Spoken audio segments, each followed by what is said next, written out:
Bienvenidos a un nuevo estudio bíblico. En este video realizaremos una exégesis versículo por versículo, explorando el significado original del texto a través de su contexto histórico, cultural, teológico, entre otros contextos importantes, para comprender con mayor profundidad la palabra de Dios.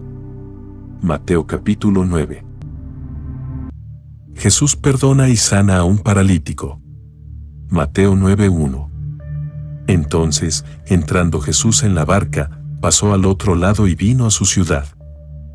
Después del rechazo recibido en la región de los Gadarenos, Jesús no insiste en permanecer donde su presencia no era bienvenida. Mateo relata que, entrando Jesús en la barca, pasó al otro lado, regresando nuevamente a la ribera occidental del mar de Galilea. La expresión, vino a su ciudad, se refiere a Capernaum, lugar que se había convertido en el centro principal de su ministerio en Galilea. Aunque Jesús había nacido en Belén y crecido en Nazaret, durante esta etapa de su ministerio estableció en Capernaum la base desde donde enseñaba, realizaba milagros y recorría las aldeas cercanas. Mateo presenta este regreso como el inicio de una nueva serie de acontecimientos en los que Jesús manifestará nuevamente su autoridad. El contraste con el episodio anterior es evidente. Mientras algunos le pidieron que abandonara su territorio, ahora vuelve a una ciudad donde su ministerio era ampliamente conocido y donde muchas personas acudirían buscando su ayuda. Mateo 9:2. Y sucedió que le trajeron un paralítico, tendido sobre una cama, y al ver Jesús la fe de ellos, dijo al paralítico: «Ten ánimo, hijo, tus pecados te son perdonados». Mateo presenta a un hombre completamente incapacitado que es llevado hasta Jesús por otras personas. El relato paralelo de Marcos explica que, debido a la multitud, sus acompañantes abrieron el techo de la casa para descender al paralítico delante del Señor, un detalle que resalta aún más la determinación de aquellos hombres. Mateo, sin detenerse en esa descripción, concentra la atención en la reacción de Jesús. Al ver la fe de ellos, reconoce la confianza demostrada tanto por el paralítico como por quienes lo habían llevado.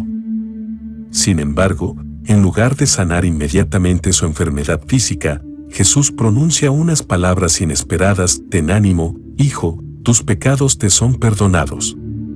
La expresión «ten ánimo» comunica consuelo y esperanza, mientras que el llamarlo hijo refleja cercanía y compasión. Lo más sorprendente es que el Señor atiende primero la necesidad espiritual del hombre. Esto no significa que toda enfermedad sea consecuencia directa de un pecado específico, sino que Jesús señala cuál es la necesidad más profunda del ser humano. Mateo muestra que la misión principal del Mesías consiste en reconciliar al hombre con Dios mediante el perdón de los pecados, una autoridad que trasciende incluso la sanidad física. Mateo 9:3. Entonces algunos de los escribas decían dentro de sí: «Este blasfema». Las palabras de Jesús provocan una inmediata reacción entre los escribas, especialistas en la interpretación de la ley. Ellos no expresan públicamente su objeción, sino que decían dentro de sí, considerando que Jesús había cometido una blasfemia. Desde su perspectiva, el perdón de los pecados pertenecía exclusivamente a Dios. Ningún profeta, sacerdote o maestro podía declarar por su propia autoridad que los pecados de una persona habían sido perdonados. Si Jesús fuera simplemente un hombre, su conclusión tendría fundamento. Sin embargo, el problema de los escribas consistía en que no reconocían quién estaba delante de ellos. Mateo presenta este conflicto como uno de los primeros enfrentamientos abiertos entre Jesús y las autoridades religiosas, dejando claro que el verdadero punto de discusión no era el milagro, sino la identidad del Mesías y la autoridad divina que él ejercía. Mateo 9:4. Y conociendo Jesús los pensamientos de ellos, dijo: «¿Por qué pensáis mal en vuestros corazones?». Antes incluso de que los escribas expresen sus objeciones, Jesús responde a lo que ocurre en su interior. Mateo afirma que, conociendo Jesús los pensamientos de ellos, el Señor revela una capacidad que en las Escrituras pertenece únicamente a Dios: conocer plenamente el corazón humano. En repetidas ocasiones el Antiguo Testamento declara que solo Dios puede escudriñar los pensamientos y las intenciones del hombre. Jesús utiliza ese conocimiento para confrontarlos con una pregunta: ¿por qué pensáis mal en vuestros corazones? No los acusa simplemente de haber cometido un error intelectual, sino de mantener una disposición interior equivocada que les impedía reconocer la obra de Dios delante de sus propios ojos.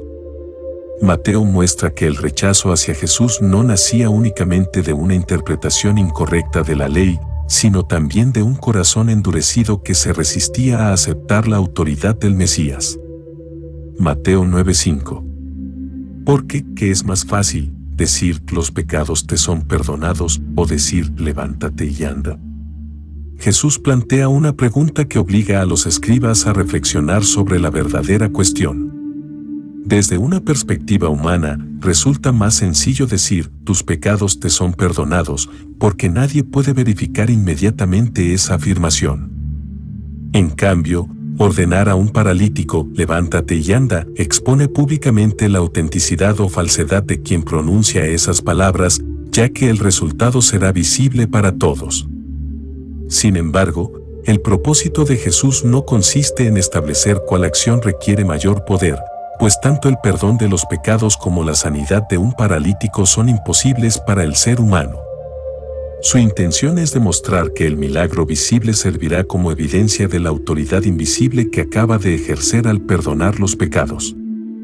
Mateo prepara así el momento en que Jesús confirmará mediante una obra visible que posee también la autoridad divina para conceder el perdón. Mateo 9:6. Pues para que sepáis que el Hijo del Hombre tiene potestad en la tierra para perdonar pecados, dice entonces al paralítico, levántate, toma tu cama, y vete a tu casa. Jesús explica claramente el propósito del milagro que está a punto de realizar. La sanidad física no constituye un fin en sí misma, sino una demostración pública de que el Hijo del Hombre tiene potestad en la tierra para perdonar pecados. El título, Hijo del Hombre, tomado de la visión de Daniel 7, vuelve a destacar tanto su humanidad como la autoridad mesiánica que el Padre le ha concedido. Al ordenar al paralítico, levántate, toma tu cama, y vete a tu casa, Jesús pronuncia una orden imposible de cumplir para cualquier hombre enfermo. Sin embargo, precisamente esa imposibilidad permitirá demostrar que su autoridad proviene de Dios. Mateo presenta este milagro como una prueba irrefutable de que el mismo Jesús que sana el cuerpo posee también el derecho divino de ofrecer el perdón que el ser humano necesita para ser reconciliado con Dios. Mateo 9:7. Entonces él se levantó y se fue a su casa. La respuesta del paralítico fue inmediata y confirmó públicamente la autoridad de Jesús. Aquel hombre que había sido llevado en una camilla debido a su total incapacidad, se levantó, obedeciendo la orden del Señor sin vacilar. No hubo un proceso gradual de recuperación ni un esfuerzo prolongado para recobrar las fuerzas, la restauración fue instantánea y completa. El hecho de que se fue a su casa demuestra que la sanidad era real y permanente. La misma camilla sobre la que había llegado dejó de ser necesaria, pues el hombre regresó caminando por sus propios medios.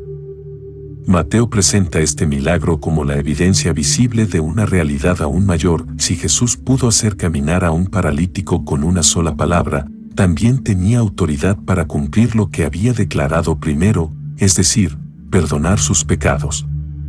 La restauración física confirma la autenticidad de la restauración espiritual que el Señor había concedido momentos antes.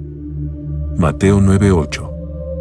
Y la gente, al verlo, se maravilló y glorificó a Dios, que había dado tal potestad a los hombres. La multitud reacciona con profundo asombro al contemplar el milagro. Mateo afirma que se maravilló, indicando que los presentes reconocieron que habían sido testigos de una manifestación extraordinaria del poder de Dios. Como consecuencia, glorificó a Dios, reconociendo que la autoridad demostrada por Jesús tenía un origen divino. La expresión que había dado tal potestad a los hombres no pretende afirmar que cualquier persona posea la capacidad de perdonar pecados o realizar milagros semejantes. El énfasis recae en que Dios había concedido esa autoridad al Hijo del Hombre, quien se encontraba entre ellos como verdadero hombre y verdadero Mesías. Aunque la multitud todavía no comprendía plenamente la identidad de Jesús, reconocía que Dios estaba obrando de una manera única por medio de él. Mateo muestra que cada milagro debía conducir finalmente a glorificar a Dios y a reconocer la autoridad de Cristo. El llamado de Mateo. Mateo 9:9. Pasando Jesús de allí, vio a un hombre llamado Mateo, que estaba sentado al banco de los tributos públicos, y le dijo: «Sígueme». Y se levantó y le siguió. Después de manifestar su autoridad para perdonar pecados, Jesús llama a uno de los hombres que llegaría a formar parte de los 12 apóstoles. Mateo se encontraba sentado al banco de los tributos públicos, desempeñando el oficio de recaudador de impuestos.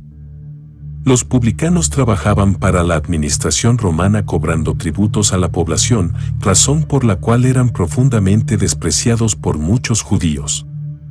Además de ser considerados colaboradores del imperio ocupante, numerosos recaudadores abusaban de su posición para enriquecerse mediante cobros excesivos. Por ello, eran vistos como pecadores públicos y personas moralmente despreciables. Sin embargo, Jesús fija su mirada precisamente en Mateo y le dirige una invitación sencilla pero transformadora: «Sígueme». No hay un largo discurso ni condiciones previas. La respuesta de Mateo es inmediata: se levantó y le siguió. Deja atrás su ocupación, su fuente de ingresos y la seguridad de su antiguo modo de vida para convertirse en discípulo de Cristo.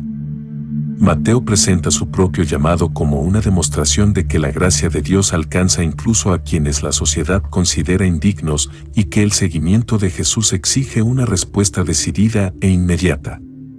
Mateo 9:10.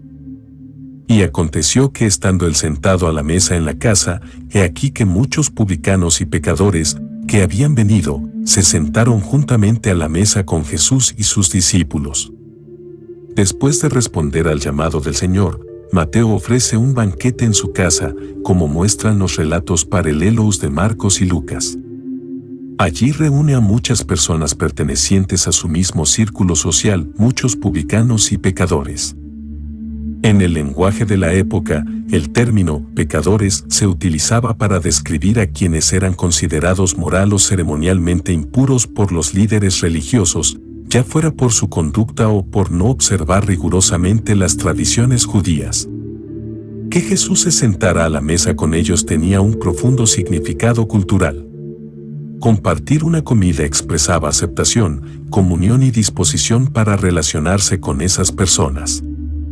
El Señor no participaba de su pecado ni aprobaba su forma de vivir, más bien, se acercaba a ellos para llamarlos al arrepentimiento y ofrecerles la gracia de Dios. Mateo comienza a mostrar el contraste entre la actitud misericordiosa de Jesús y la perspectiva excluyente de muchos dirigentes religiosos. Mateo 9:11. Cuando vieron esto los fariseos, dijeron a los discípulos: ¿por qué come vuestro maestro con los publicanos y pecadores? La presencia de Jesús entre publicanos y pecadores provoca la crítica inmediata de los fariseos, grupo conocido por su estricto cumplimiento de las tradiciones religiosas y por su preocupación por la pureza ceremonial. En lugar de dirigirse directamente a Jesús, plantean la pregunta a sus discípulos, probablemente intentando sembrar dudas acerca del comportamiento de su maestro. Para ellos, compartir la mesa con personas consideradas pecadoras implicaba contaminarse y comprometer la propia reputación religiosa. Su pregunta revela que habían entendido el ministerio de Jesús desde una perspectiva completamente distinta a la del reino de Dios. Mientras ellos enfatizaban la separación de quienes consideraban indignos, Jesús se acercaba precisamente a quienes necesitaban arrepentimiento y restauración. Mateo presenta este episodio como un nuevo enfrentamiento entre la misericordia del Mesías y el legalismo que caracterizaba a buena parte del liderazgo religioso de su tiempo. Mateo 9:12. Al oír esto Jesús les dijo: los sanos no tienen necesidad de médico, sino los enfermos. Jesús responde directamente utilizando una ilustración sencilla y fácilmente comprensible. Un médico dedica su labor a quienes están enfermos, no a quienes gozan de buena salud. Con esta comparación, el Señor no afirma que los fariseos fueran realmente espiritualmente sanos. Por el contrario, pone de manifiesto que ellos se consideraban justos y, precisamente por esa falsa percepción, no reconocían su necesidad de arrepentimiento. En cambio, los publicanos y pecadores eran conscientes de su condición y estaban más dispuestos a recibir la gracia de Dios. La misión de Jesús consiste en buscar y restaurar a quienes reconocen su necesidad espiritual. Mateo muestra que el Evangelio no está dirigido exclusivamente a quienes poseen una buena reputación religiosa, sino especialmente a quienes comprenden que necesitan el perdón y la transformación que solo Cristo puede ofrecer. Mateo 9:13. Id, pues, y aprended lo que significa misericordia quiero, y no sacrificio. Porque no he venido a llamar a justos, sino a pecadores, al arrepentimiento. Jesús concluye su respuesta citando Oseas 6:6, un pasaje bien conocido por los expertos en la ley. Al decir, id, pues, y aprended, utiliza una expresión que los rabinos empleaban para exhortar a estudiar con mayor profundidad las Escrituras, dejando en evidencia que los fariseos no habían comprendido uno de sus principios fundamentales. La frase, misericordia quiero, y no sacrificio, no desprecia los sacrificios establecidos por Dios en el Antiguo Testamento, sino que enseña que la obediencia externa carece de valor cuando no va acompañada de un corazón lleno de compasión y fidelidad. Los fariseos cumplían cuidadosamente muchas prácticas religiosas, pero habían olvidado el amor y la misericordia hacia quienes necesitaban ser restaurados. Finalmente, Jesús declara el propósito de su ministerio: no he venido a llamar a justos, sino a pecadores, al arrepentimiento. No está afirmando que existan personas realmente justas que no necesiten salvación, sino confrontando a quienes se consideraban suficientes delante de Dios. Mateo presenta así una de las declaraciones más claras acerca de la misión del Mesías: buscar a los pecadores, conducirlos al arrepentimiento y ofrecerles el perdón y una nueva vida. La pregunta sobre el ayuno. Mateo 9:14. Entonces vinieron a él los discípulos de Juan, diciendo: ¿por qué nosotros y los fariseos ayunamos muchas veces, y tus discípulos no ayunan? Después de la discusión acerca de la relación de Jesús con los publicanos y pecadores, surge una nueva pregunta relacionada con las prácticas religiosas. Los discípulos de Juan se refieren a los seguidores de Juan el Bautista que continuaban identificados con su ministerio de arrepentimiento y preparación para la llegada del Mesías. Ellos observaban ayunos frecuentes, al igual que los fariseos, aunque probablemente por motivos distintos. Los fariseos acostumbraban ayunar 2 veces por semana como expresión visible de piedad, mientras que los discípulos de Juan podían hacerlo como señal de arrepentimiento, espera y lamento ante la condición espiritual de Israel. Al notar que los discípulos de Jesús no seguían esa misma práctica, preguntan por qué existe tal diferencia.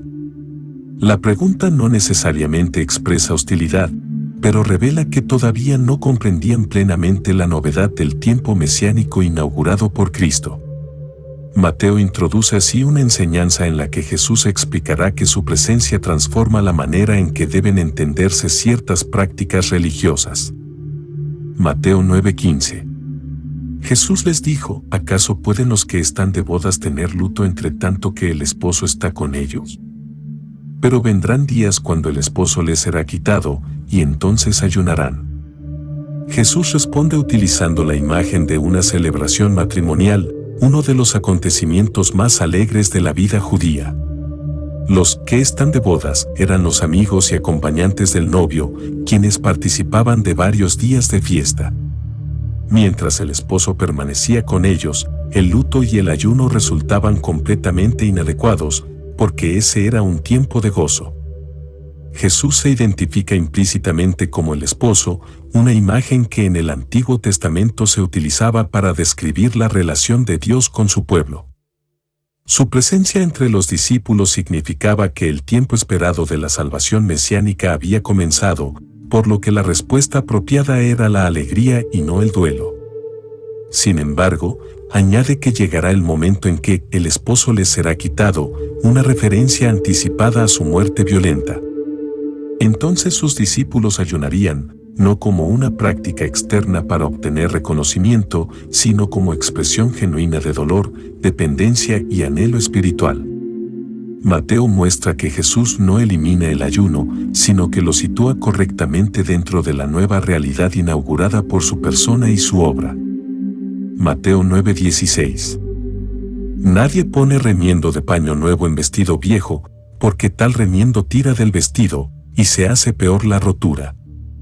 Jesús utiliza ahora una ilustración cotidiana para explicar que su ministerio no puede reducirse a una simple modificación de las estructuras religiosas existentes. Un remiendo de paño nuevo, todavía sin encoger, colocado sobre un vestido viejo, se contraería al lavarse y terminaría aumentando la rotura. La imagen enseña que la llegada del reino de Dios en Cristo no consiste en añadir algunas prácticas nuevas al sistema religioso antiguo sin transformar su fundamento. Jesús no vino simplemente a reformar superficialmente las tradiciones de los fariseos ni a convertirse en otra escuela dentro del judaísmo de su tiempo. Su persona y su obra introducen una realidad nueva que cumple las promesas del Antiguo Testamento y exige una comprensión renovada de la relación con Dios. Mateo no presenta una contradicción entre Jesús y la revelación anterior, sino entre la novedad del cumplimiento mesiánico y los moldes humanos incapaces de contenerla. Mateo 9:17. Ni echan vino nuevo en odres viejos, de otra manera los odres se rompen, y el vino se derrama, y los odres perecen, pero echan el vino nuevo en odres nuevos, y lo uno y lo otro se conservan juntamente. La segunda ilustración refuerza el mismo principio. Los odres eran recipientes confeccionados con pieles de animales y utilizados para almacenar líquidos. Cuando el vino nuevo fermentaba, producía gases que ejercían presión sobre el recipiente. Un odre nuevo conservaba flexibilidad suficiente para expandirse, pero uno viejo, ya endurecido y debilitado, podía romperse. El vino nuevo representa la realidad del reino inaugurado por Jesús, mientras que los odres viejos simbolizan las estructuras religiosas rígidas que no podían recibir esa novedad sin ser transformadas. Cristo no vino a destruir la revelación dada por Dios, sino a llevarla a su cumplimiento. Por eso afirma que, al utilizar los recipientes apropiados, lo uno y lo otro se conservan. La enseñanza advierte contra el intento de encerrar la obra de Dios dentro de tradiciones humanas inflexibles. Mateo muestra que la presencia del Mesías exige una renovación profunda, capaz de recibir la gracia, la autoridad y la vida nueva que Él trae. La hija de Jairo y la mujer enferma. Mateo 9:18. Mientras se les decía estas cosas, vino un hombre principal y se postró ante él, diciendo: Mi hija acaba de morir, mas ven y pon tu mano sobre ella, y vivirá. Mientras Jesús todavía enseñaba, se acerca un hombre principal, identificado en los relatos de Marcos y Lucas como Jairo, uno de los dirigentes de la sinagoga. Su posición le otorgaba prestigio y responsabilidad dentro de la comunidad judía, pero la tragedia personal lo lleva a postrarse humildemente delante de Cristo.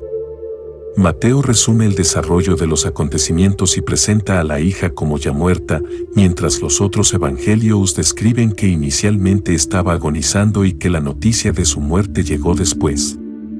El sentido central permanece intacto. Jairo enfrenta una situación humanamente irreversible.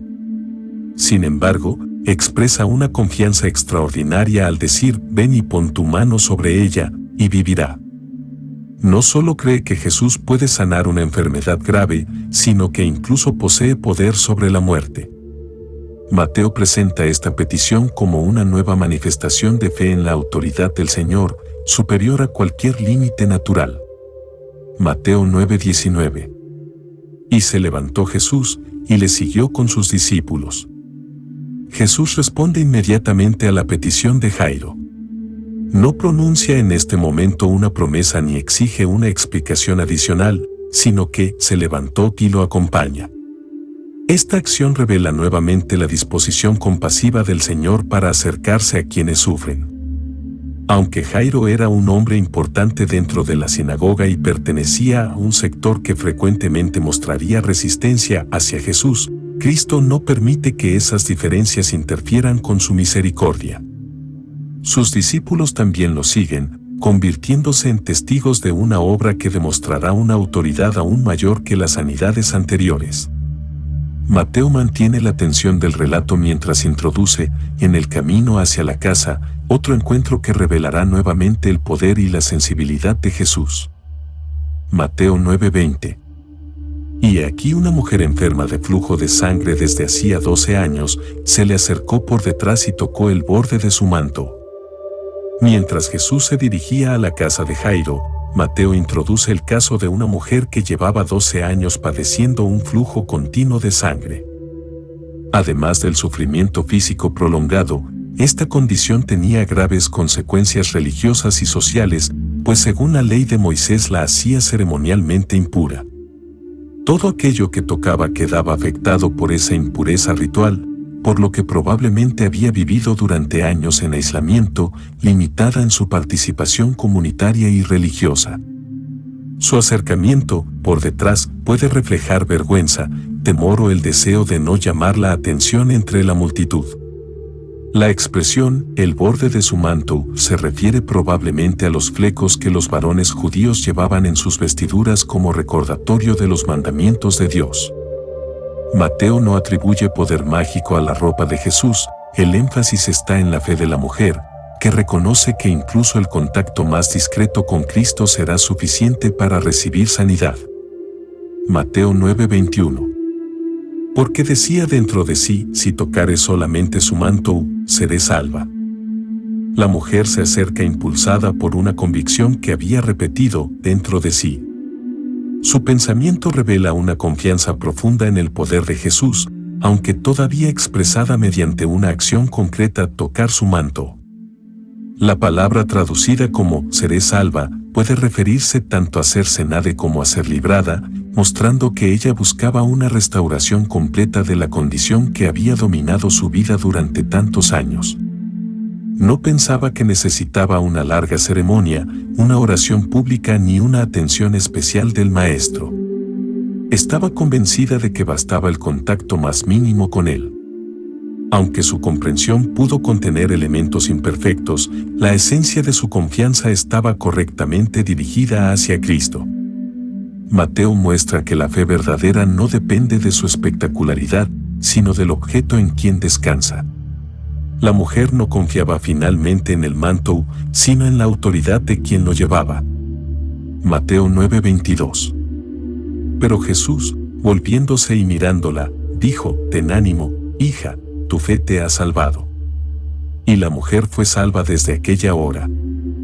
Jesús no permite que la mujer reciba la sanidad y permanezca escondida entre la multitud. Al volverse y mirarla, transforma un contacto anónimo en un encuentro personal. Sus primeras palabras, ten ánimo, hija, comunican consuelo, aceptación y restauración. El título, hija, expresa una ternura especial y devuelve dignidad a quien había vivido durante años marcada por la impureza y el aislamiento. Cuando afirma, tu fe te ha salvado, Jesús no atribuye a la fe un poder independiente, sino que reconoce que ella había acudido correctamente a él como la fuente de sanidad. El poder procedía de Cristo, la fe fue el medio por el cual la mujer se acercó para recibirlo. Mateo destaca que quedó restaurada desde aquella hora, indicando una sanidad inmediata y completa. Su recuperación no solo resolvió el problema físico, sino que también le permitió reintegrarse a la vida religiosa y social de su comunidad. Mateo 9:23. Al entrar Jesús en la casa del principal, viendo a los que tocaban flautas y la gente que hacía alboroto. Al llegar a la casa de Jairo, Jesús encuentra las señales públicas del duelo ya comenzado. Los que tocaban flautas eran músicos contratados para acompañar los funerales, mientras que la multitud hacía lamentaciones ruidosas conforme a las costumbres de la época. Incluso las familias con recursos limitados procuraban contar con músicos y personas encargadas de expresar públicamente el dolor, de modo que la presencia de este grupo confirma que la muerte de la niña era reconocida como un hecho consumado. La escena contrasta profundamente con la esperanza expresada anteriormente por Jairo. Desde la perspectiva de quienes estaban reunidos, ya no había nada que hacer excepto llorar y preparar el entierro, que normalmente se realizaba el mismo día. Mateo sitúa a Jesús en medio de una atmósfera dominada por la muerte para mostrar que su autoridad alcanza precisamente aquello que los seres humanos consideran definitivo e irreversible. Mateo 9:24. Les dijo: apartaos, porque la niña no está muerta, sino duerme. Y se burlaban de él. Jesús ordena que la multitud se retire y declara que la niña no está muerta, sino duerme. Estas palabras no niegan la realidad física de su muerte, pues todos los presentes la habían comprobado y el mismo relato la presenta como fallecida. El Señor utiliza el sueño como una figura para mostrar que, delante de su poder, la muerte de la niña no era definitiva. Así como una persona dormida puede ser despertada, Cristo podía devolverla a la vida. Sin embargo, quienes habían estado llorando cambian rápidamente su lamento por burla, convencidos de que la afirmación de Jesús era absurda. Su reacción demuestra que no existía duda acerca del fallecimiento. Mateo utiliza esta burla involuntariamente como confirmación del milagro que seguirá. Quienes conocían la condición de la niña estaban seguros de que estaba muerta, pero desconocían la autoridad de quien había entrado en la casa. Mateo 9:25. Pero cuando la gente había sido echada fuera, entró y tomó de la mano a la niña, y ella se levantó. Después de retirar a la multitud incrédula, Jesús entra donde se encontraba la niña y tomó de la mano su cuerpo. Según la ley, el contacto con un cadáver producía impureza ceremonial, pero, como había ocurrido con el leproso y con la mujer enferma, la impureza no contamina a Cristo. Por el contrario, su poder vence aquello que toca. Mateo narra el milagro con una extraordinaria sencillez. Jesús toma su mano y ella se levantó. No utiliza rituales, fórmulas complejas ni invocaciones prolongadas. La muerte responde inmediatamente a su autoridad. El verbo levantarse puede describir una acción cotidiana, como despertar del sueño, reforzando la comparación empleada por Jesús en el versículo anterior. Mateo presenta así una de las señales más poderosas de la identidad mesiánica de Cristo. El Señor no solo sana enfermedades, sino que posee autoridad para devolver la vida a los muertos. Mateo 9:26. Y se difundió la fama de esto por toda aquella tierra. A pesar de la discreción con que se realizó el milagro dentro de la casa, la noticia se extendió rápidamente por toda la región. La resurrección de una niña conocida por la comunidad no podía permanecer oculta, especialmente después de que músicos, familiares y vecinos habían participado en el duelo y habían confirmado su muerte. La expresión "se difundió la fama" indica que la reputación de Jesús continuó creciendo a medida que las personas escuchaban acerca de sus obras. Sin embargo, Mateo no presenta la popularidad como el objetivo principal del ministerio de Cristo. La expansión de la noticia servía para confrontar a la población con la pregunta acerca de su verdadera identidad. ¿Quién tenía autoridad para limpiar leprosos, sanar a distancia, dominar la naturaleza, expulsar demonios, perdonar pecados y levantar muertos no podía ser considerado simplemente un maestro más dentro de Israel? Jesús sana a 2 ciegos. Mateo 9:27. Pasando Jesús de allí, le siguieron 2 ciegos, dando voces y diciendo: «Ten misericordia de nosotros, Hijo de David». Después de levantar a la hija de Jairo, Jesús continúa su camino y es seguido por 2 ciegos que claman insistentemente por ayuda. La ceguera era una condición frecuente en el mundo antiguo y podía deberse a enfermedades, infecciones, deficiencias o lesiones, pero también provocaba graves limitaciones económicas y sociales, pues quienes la padecían dependían muchas veces de la ayuda de otros. Su súplica comienza con las palabras «Ten misericordia de nosotros», reconociendo que no podían exigir la sanidad como un derecho, sino que apelaban a la compasión del Señor. Lo más significativo es que llaman a Jesús, Hijo de David, un título mesiánico relacionado con las promesas hechas por Dios a David acerca de un descendiente que gobernaría sobre su pueblo. Aunque carecían de visión física, demostraban una percepción espiritual que muchos líderes religiosos no poseían. Mateo presenta así una confesión pública de que Jesús era el Mesías esperado, capaz de cumplir las profecías que anunciaban la restauración de los ciegos en el tiempo de la salvación. Mateo 9:28. Y llegado a la casa, vinieron a él los ciegos, y Jesús les dijo: ¿Creéis que puedo hacer esto? Ellos dijeron: sí, Señor.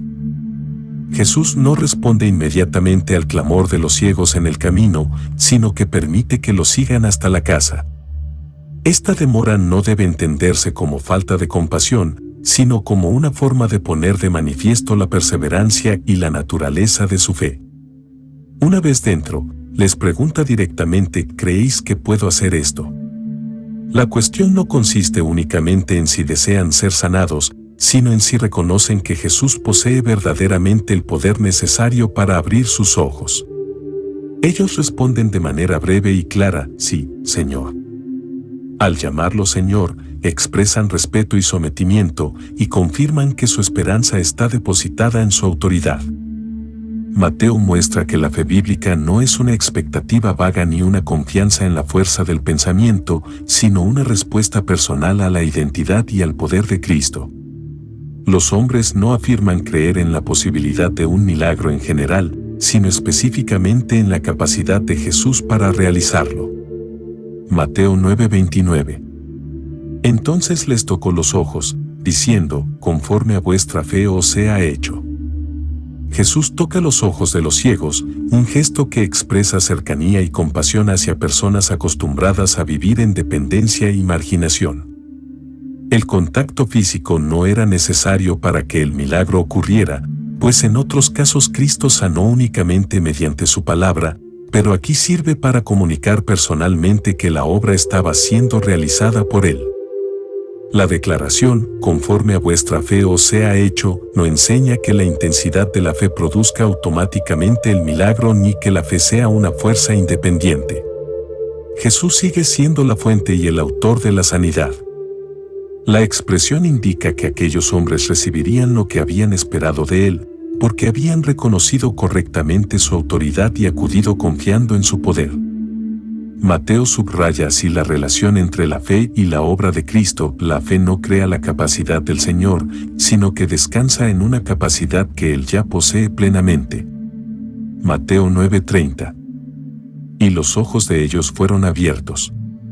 Y Jesús les encargó rigurosamente, diciendo: mirad que nadie lo sepa. La sanidad ocurre de manera inmediata y completa, los ojos de ellos fueron abiertos.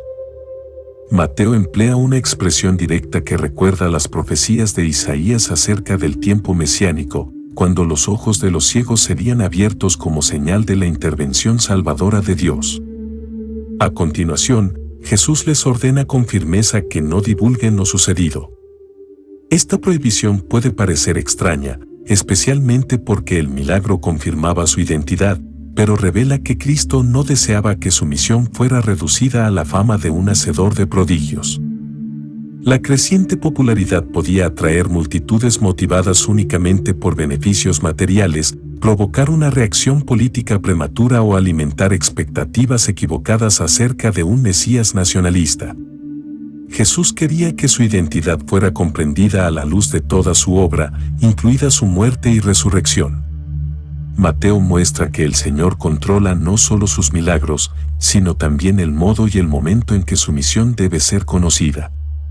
Mateo 9:31. Pero salidos ellos, divulgaron la fama de él por toda aquella tierra. A pesar de la orden recibida, los hombres difundieron ampliamente la noticia. Su reacción resulta comprensible desde el punto de vista humano, pues después de vivir en oscuridad habían recibido una transformación extraordinaria que difícilmente podían ocultar.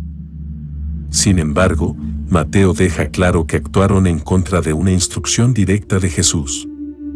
El entusiasmo por una bendición no sustituye la obediencia a la palabra del Señor. La divulgación hizo que la fama de Cristo continuara creciendo por toda la región, aumentando el interés de las multitudes, pero también la presión y la oposición alrededor de su ministerio. Este detalle muestra que una acción puede parecer positiva por su contenido y, aún así, ser incorrecta cuando contradice una orden expresa. Mateo no idealiza a quienes reciben milagros, sino que presenta con realismo que incluso personas sinceramente agradecidas podían no comprender completamente los propósitos de Jesús. Jesús libera a un hombre mudo. Mateo 9:32. Mientras salían ellos, he aquí, le trajeron un mudo, endemoniado. Cuando los dos hombres sanados salían de la casa, otras personas llevaron ante Jesús a un hombre que no podía hablar y cuya condición estaba relacionada con la influencia demoníaca. Mateo no afirma que toda incapacidad del habla tenga un origen espiritual, pues en otros pasajes las enfermedades aparecen sin conexión con demonios. En este caso particular, sin embargo, el evangelista identifica claramente la causa. El hombre no llega por sí mismo ni clama como los ciegos, porque su condición le impedía expresarse, depende de que otros lo acerquen al Señor. La escena amplía la serie de necesidades humanas que Jesús ha enfrentado en estos capítulos de enfermedad, impureza, peligro natural, opresión espiritual, culpa, ceguera y muerte. Mateo continúa acumulando evidencias de que ninguna forma de sufrimiento queda fuera del alcance de la autoridad de Cristo. Aun cuando la persona afectada no puede formular una petición, Jesús sigue siendo capaz de conocer su necesidad y ejercer poder para liberarla. Mateo 9:33. Y echado fuera el demonio, el mudo habló, y la gente se maravillaba, y decía, nunca se ha visto cosa semejante en Israel. Jesús expulsa al demonio y, como consecuencia inmediata, el hombre recupera la capacidad de hablar. Mateo narra nuevamente el milagro sin describir lucha, ceremonia o resistencia, destacando la facilidad con que Cristo domina a los espíritus malignos. La multitud responde con asombro y declara, nunca se ha visto cosa semejante en Israel. Esta afirmación no significa que Israel jamás hubiera conocido milagros, pues las Escrituras registraban grandes obras realizadas por medio de Moisés, Elías y Eliseo. Lo extraordinario era la concentración, variedad y autoridad personal con que Jesús actuaba. No pedía poder como un profeta dependiente ni realizaba señales aisladas, sino que ejercía dominio directo sobre enfermedades, demonios, naturaleza, pecado y muerte. La reacción popular reconoce que algo sin precedente estaba ocurriendo dentro de Israel, aunque todavía no define plenamente quién era Jesús. Mateo conduce al lector a concluir que sus obras corresponden a la llegada del reino de Dios y a la presencia del Mesías prometido. Mateo 9:34. Pero los fariseos decían, por el príncipe de los demonios echa fuera los demonios. Frente al asombro de la multitud, los fariseos ofrecen una interpretación completamente distinta. Incapaces de negar el milagro, atribuyen la autoridad de Jesús al príncipe de los demonios, es decir, a Satanás. Esta acusación revela un endurecimiento creciente. Después de haber escuchado sus enseñanzas y contemplado numerosas obras de misericordia, prefieren explicar la liberación de un hombre como resultado de poder demoníaco antes que reconocer la acción de Dios. Su razonamiento es moralmente perverso, porque llama malo a lo que produce restauración y presenta al libertador como aliado del opresor. Mateo muestra que la evidencia, por clara que sea, no obliga automáticamente a creer cuando existe una resistencia profunda en el corazón. Este versículo anticipa conflictos posteriores en los que Jesús responderá de manera más amplia a la acusación de actuar por el poder de Satanás. La oposición ya no consiste solo en cuestionar sus prácticas, sino en desacreditar directamente la fuente de su autoridad. compasión por las multitudes y el llamado a la mies. Mateo 9:35. Recorría Jesús todas las ciudades y aldeas, enseñando en las sinagogas de ellos y predicando el evangelio del reino y sanando toda enfermedad y toda dolencia en el pueblo. Mateo concluye esta sección con un resumen del ministerio de Jesús que retoma la descripción presentada anteriormente en Mateo 4:23. El Señor recorría todas las ciudades y aldeas, mostrando que su obra no se limitaba a un solo lugar, sino que alcanzaba tanto los centros más importantes como las poblaciones más pequeñas de Galilea. Su ministerio se desarrollaba en tres aspectos inseparables. En primer lugar, enseñando en las sinagogas, donde explicaba las Escrituras y revelaba su verdadero cumplimiento. En segundo lugar, predicando el Evangelio del Reino, anunciando que el gobierno salvador de Dios había llegado por medio del Mesías prometido. Finalmente, sanando toda enfermedad y toda dolencia, confirmando con hechos la veracidad de su mensaje. Los milagros no constituían un espectáculo independiente, sino señales visibles que acreditaban la llegada del reino de Dios. Mateo presenta así un ministerio completo en el que la enseñanza, la proclamación y las obras de misericordia manifiestan conjuntamente la autoridad y la compasión de Cristo. Mateo 9:36. Y al ver las multitudes, tuvo compasión de ellas, porque estaban desamparadas y dispersas como ovejas que no tienen pastor. El ministerio de Jesús no estaba impulsado únicamente por el deber, sino por una profunda compasión hacia las personas. Al contemplar las multitudes, el Señor percibe una realidad que va mucho más allá de sus necesidades físicas. Mateo afirma que estaban desamparadas y dispersas, expresiones que describen a personas agotadas, vulnerables y sin dirección espiritual. La comparación con ovejas que no tienen pastor procede de una imagen frecuente en el Antiguo Testamento, donde el pueblo de Dios era representado como un rebaño que necesitaba líderes fieles. Profetas como Moisés, Ezequiel y Zacarías denunciaron a los pastores que habían abandonado o explotado al pueblo en lugar de cuidarlo. Jesús contempla una nación guiada por dirigentes religiosos que imponían cargas pesadas, pero no conducían verdaderamente a las personas hacia Dios. Frente a esa situación, el Mesías se presenta como el pastor que reúne, alimenta y protege a sus ovejas. Mateo muestra que la compasión de Cristo nace de ver la condición espiritual del ser humano y no solamente sus necesidades materiales. Mateo 9:37. Entonces dijo a sus discípulos: a la verdad la mies es mucha, mas los obreros pocos. Después de contemplar a las multitudes, Jesús dirige la atención de sus discípulos hacia una ilustración tomada del mundo agrícola. La mies representa la abundancia de personas preparadas para recibir el mensaje del reino, mientras que los obreros simbolizan a quienes son enviados para anunciar el evangelio y servir al pueblo de Dios. En una sociedad agrícola, la cosecha debía recogerse en el momento oportuno, de lo contrario, podía perderse. Con esta imagen, Jesús enseña que existe una gran necesidad espiritual y que el tiempo para responder es urgente. El problema no radica en la falta de personas necesitadas, sino en la escasez de trabajadores dispuestos a participar en la misión de Dios. Mateo prepara de esta manera el discurso del capítulo siguiente, donde Jesús enviará a los 12 apóstoles a predicar.